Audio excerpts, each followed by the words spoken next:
Welcome, students, to the topic on demand and supply by Stewart's Training Consultancy.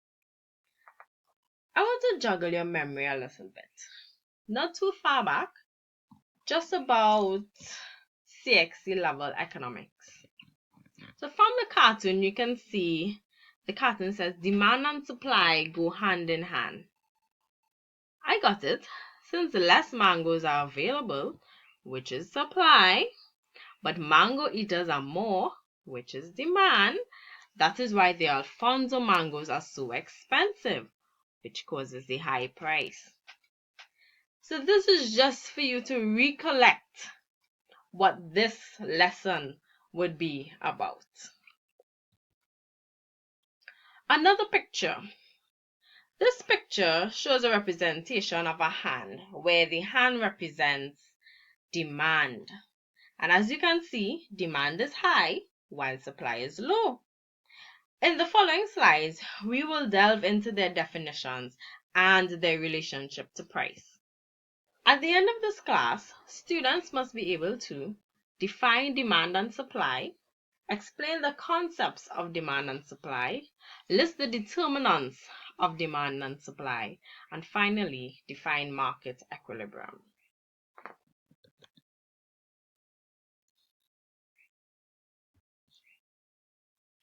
So, what is demand? What is the first thing you think about when you hear the word demand? Do I demand a car? No. Demand looks at the willingness and the ability to pay for a commodity at each and every price over a given period of time, subject to all else being constant. It is the desire to own something and the ability to pay for it. In other words, demand refers to the quantity of a commodity which a consumer of household is willing to buy from the market at a particular price during a particular period of time.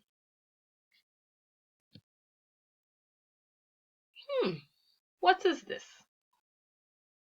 This is a demand curve. This diagram is a representation of the relationship between demand and price.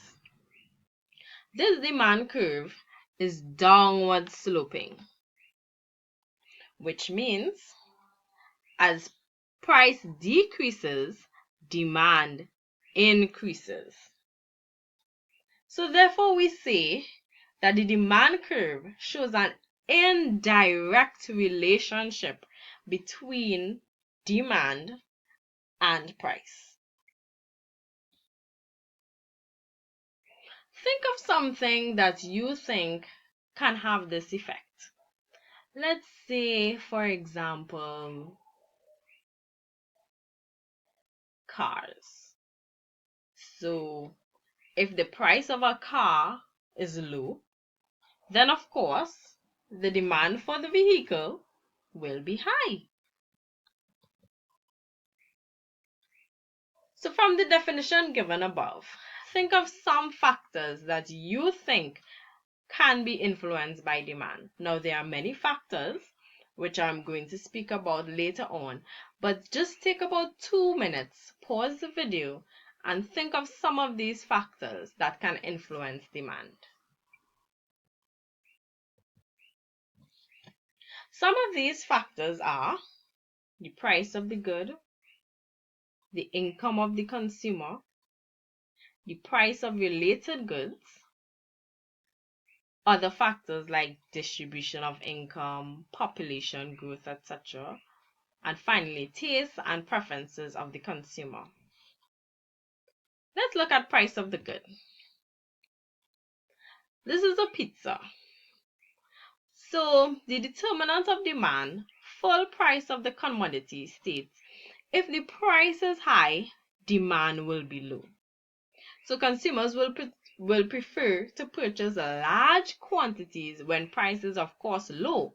So therefore the demand will be high. Complements. A complement is a good or service that is used in conjunction with another good or service. For example,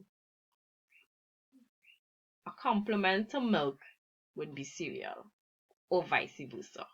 So if the price of cereal increase, the demand for milk will therefore decrease.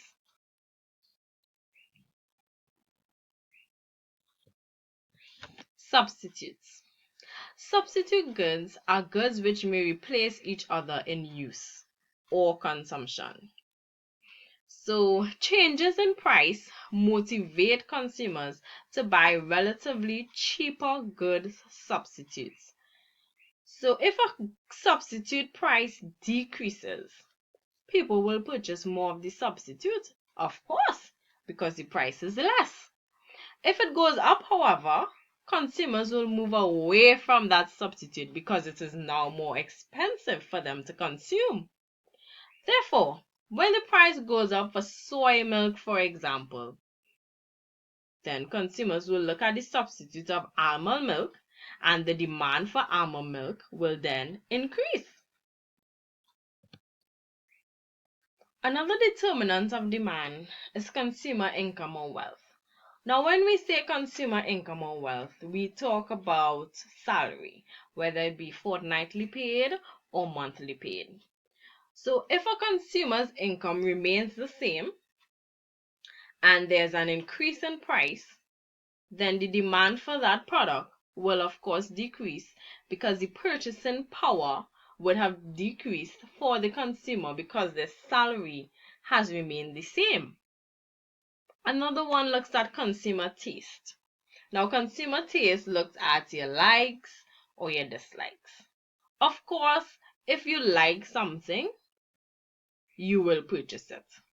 So the demand will increase or decrease based on a consumer like or a consumer need. Let's pause for a while and think of some other products that you have seen in the market that has an inverse relationship to demand other than the ones listed above in terms of milk. So just take 2 minutes, pause the video and think of some products that has an inverse relationship where price increase and demand therefore decrease. I hope you were able to think of some other products. I can give one as an example, clothing stores. Of course, there's a competitive market for clothing stores, food stores as well, where if price increase, demand will of course decrease. Supply. Now, supply is the willingness and ability to sell a commodity at each and every price over a given period of time, subject to all else being constant. The supply curve is opposite from the demand curve in that it is upward sloping. Keep in mind that before we learned that the demand curve was downward sloping, so it had an indirect relationship. Now the supply curve is upward sloping, which means it has a direct relationship between supply and price. So therefore, if price increase, as we see here, supply will therefore increase. Let's look at an example. Let's look at milk. When the price goes up for milk, the quantity supplied for that milk will increase. Before I go into the determinants or factors of supply, I want you all to just think of some determinants of supply on your own before moving forward in this screencast. One of the determinants of supply is prices of factors of production, or what we call the prices of the raw materials. Now, raw materials are the things that you use to make the product. So in the example that we use for milk, if there's an increase in price of cows, the supply of milk will obviously decrease. Another factor is the state of technology. supply will be determined by if there is new advanced milking machines. So if there's new advanced milking machines as opposed to manual milking machines by humans, then of course the new advanced milking machines will cause an increase in supply because they would be able to produce more. Expectations is also one factor of supply. So if the producer think that they can make more on a product later on, they would of course stifle or reduce the amount of supply now and then make more later. Now this diagram shows the equilibrium using supply and demand curves. So remember what we said before, that the market demand is downward sloping and market supply is upward sloping. Yes? So at this equilibrium point, we say there is no excess demand or supply. So when the amount demanded is equal to the amount supplied here, then equilibrium is achieved, known as the market equilibrium. So this is also where the quantity is equal to the equilibrium quantity here, and the price is equal to the equilibrium price. Right. So I just want you all to jot down your thoughts as to the importance of these concepts to an organization of your choice. So, for example, just use demand and supply. Look at how this can benefit your organization in its understanding, and just send this to me via email. This is just an evaluative tool that I want to use to ensure that the lesson that was taught was effective in bringing across the lesson efficiently for you students. I want to thank you for listening. Thank you.